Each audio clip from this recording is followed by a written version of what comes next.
Hello, and welcome back to The Uninvited. If you take a look at the video length, you can see I kinda let it get away from me this time, but there's so much to do. Last time we just got rid of that troublesome Ruby, and now the closest obstacle to us is these lovely creatures.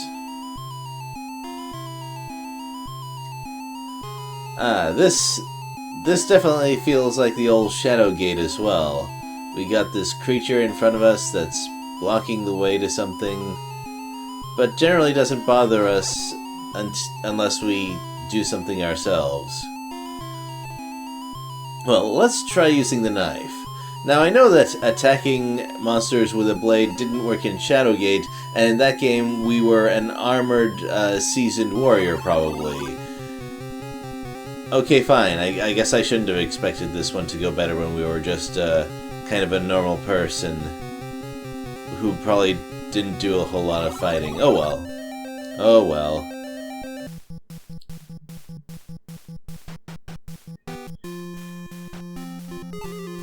Now, we don't seem to have any kind of property that would work especially well. And yes, I can tell you that using the axe doesn't work any better than using the knife. But we do have magic.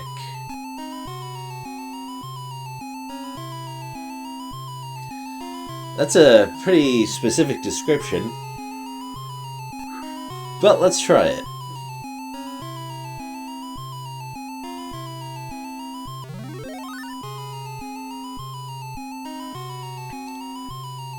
Now, this sort of thing is what persuaded me that I would not survive in this situation, because just yelling some sort of nonsense word really loud is much too embarrassing for me to do, even if there are no human beings around at all. Oh, hello. Interesting. Didn't expect to find a place like this in The Uninvited.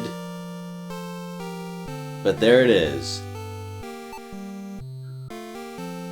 The original game mentions that this place feels safer than just about everywhere else around the mansion. Also, that seems like it could be useful. We should take that bowl of probably holy water. After all, holy water worked well for us in the last game.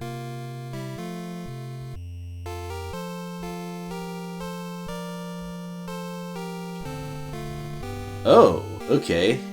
Well, generally in these games, if it's a secret, it means it's going to be useful for us, even though trapdoors looking like this have not treated us well, if MacVenture history is anything to go by.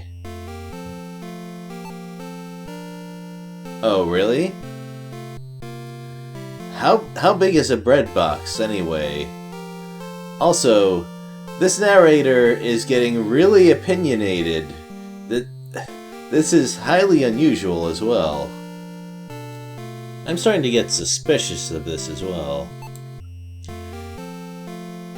Come on, you can't tell me what to do. Besides, they might be lying about the giant spider down there. Or maybe they weren't, but how could I have known about that ahead of time? Seriously. Now, critics might say that that death was avoidable. Those people clearly do not understand curiosity and puzzle exploration games. I say that death could not be helped.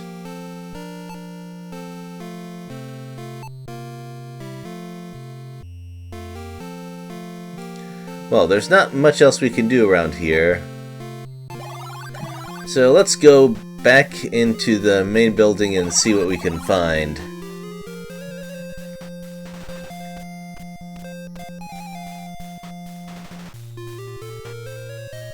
Or not. There is this building which we haven't explored yet. My mistake. And it looks pretty important. Unfortunately, it also seems like one of those doors that needs some sort of item. Also, this is not the sort of building I expected to see around here. This place is just full of surprises, and not all of them are ghostly creatures, it seems.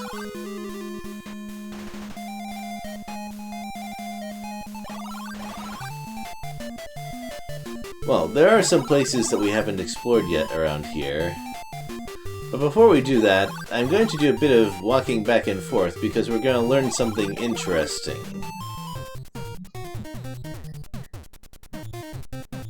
Hello there. I think that little monster looked a little different originally as well, but the effect is just about the same. So that's the message we got last time, but I think there's more to it.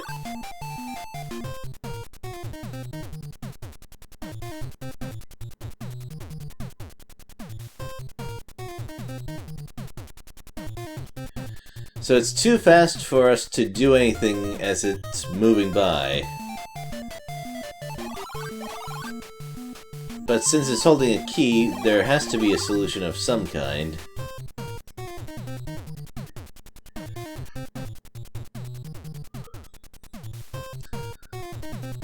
Okay, well... there we go. We finally got a clue. We do have this plate here for feeding a small creature, like that little monster, and we do have something that could possibly be counted as a food. Unfortunately, it doesn't work. We'll need to find something else later. Although I don't really... I beg your pardon. I don't really blame the creature for not wanting to go near that fruit. It didn't go so well for us when we tried it. Now for the unexplored stuff. One of the things that I appreciate about this game is how much evidence there is of how old this place is, and by extension, how old many of the inhabitants are. Especially that servant who was wearing fairly strange clothes for the time of this particular game.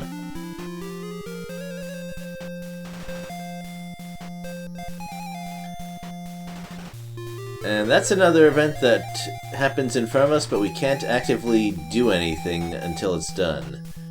Therefore, we need to set some sort of trap. Well, we did pick up something in one of the closets which could help with this. But before I use it, let's just take another look at the description.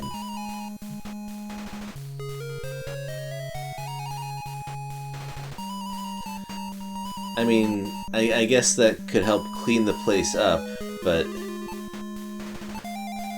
I guess it's worth a try, but how's that gonna help us exactly, aside from using an item for its intended purpose usually being a good thing in these games?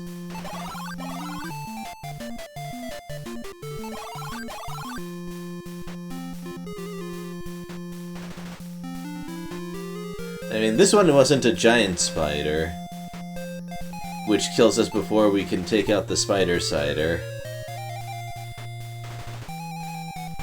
Oh, it's a key item, I guess. Take the spider. We'll just carry a live, or at least mostly live spider around with us.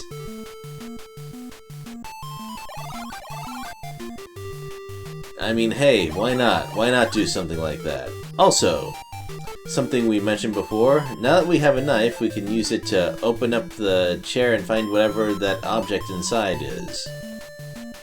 Oh, we were talking about keys and you needed all of them, and there we go. Possibly the most useful type of item you're going to find in one of these games.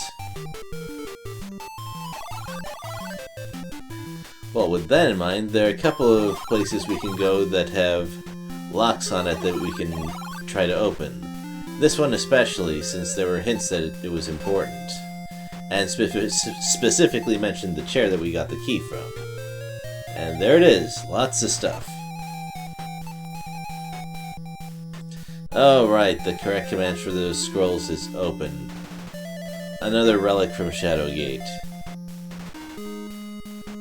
Oh, really?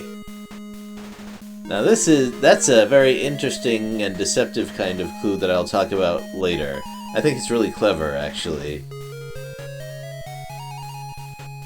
He who moves as the moon? Okay. And the box just won't open at all.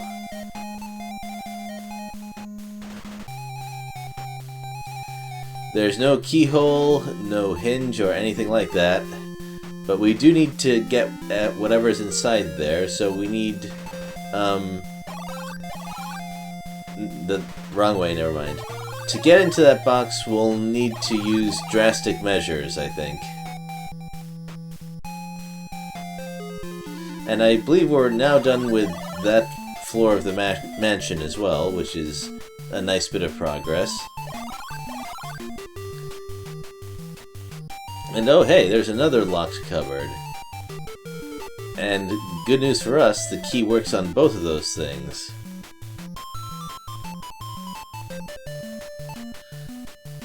Now the last doll that we found was not very helpful for us, but maybe, just maybe, this doll right here is better made so that the spell will be more effective on it.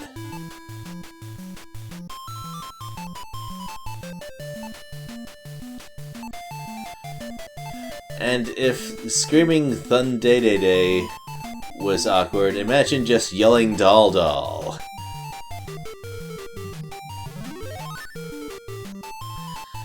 Oh, and the magic system of the original game was a fair bit more complicated and interesting than in the 8-bit version. You found a whole bunch of independent magic words and had to link them in various ways to put spells together. The interface doesn't quite hold up to that sort of use, unfortunately, for the 8-bit version.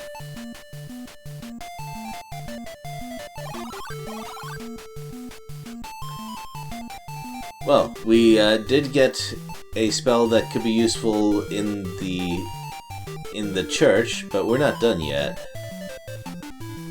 There may be games where iodized salt could be a useful item, but here we're interested in something else. In a puzzle game, matches are rarely a useless item.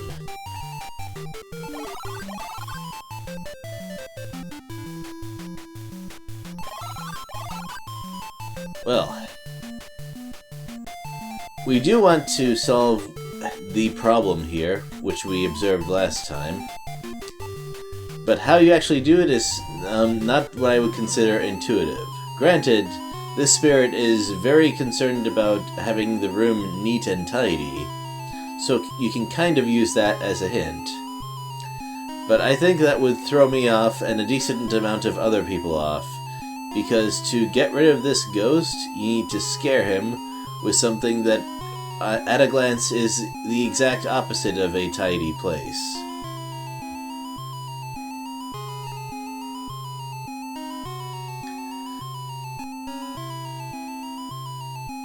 That being said, I thought that the ghost might just get really angry on seeing something like that and just try to kill you right there instead of running away. Oh well. Strange sensibilities these ghosts have.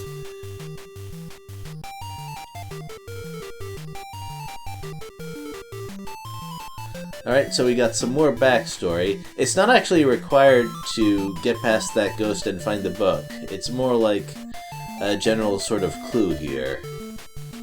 More about that star thing.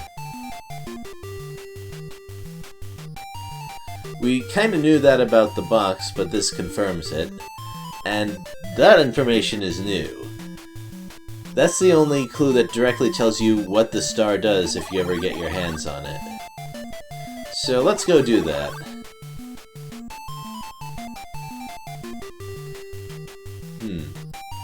As far as how much that spider ghost puzzle makes sense, I give it 3 points out of 10. I've seen worse, but it's not great. Well, how to deal with the box? Well, we we do have matches, but if we're gonna set fire to this thing, we need, well, a larger fire, and there it is. So, let's get this box open. Hopefully without destroying whatever is in there.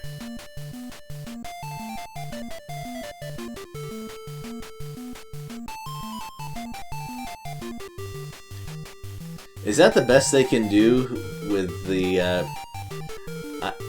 item graphic? They could have at least added some color to it. It is described as a brass star. Oh well. It probably looked like that in the original game as well, although I don't quite recall. Also, star items have proved useful to us in these games. Well, now that we have some new keys and an additional spell, we might be better equipped to move forward from here.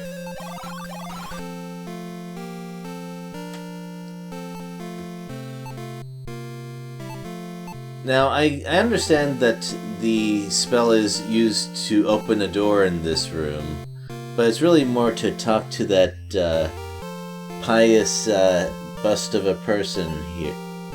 And that was the use of the original spell. It was, well, never mind.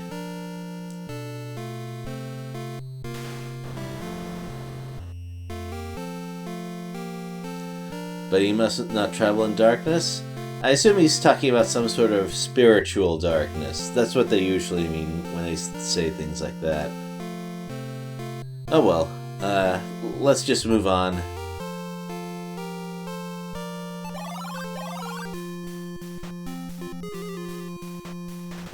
Okay, that looks like the... oh. Never mind what it looks like. We got something. And we got another ghost in the way, folks. Oh. Looks like we don't get the chance to use anything on it this time. Also, the description in the original game was a bit more specific and graphic, like how it peels the skin off your skull, stuff like that. Well, regardless, the result is the same, but still, we need to figure out how to step outside safely, since just using an item on it would not work. There's no time for it. So we'll have to figure that out next time. Later, everyone.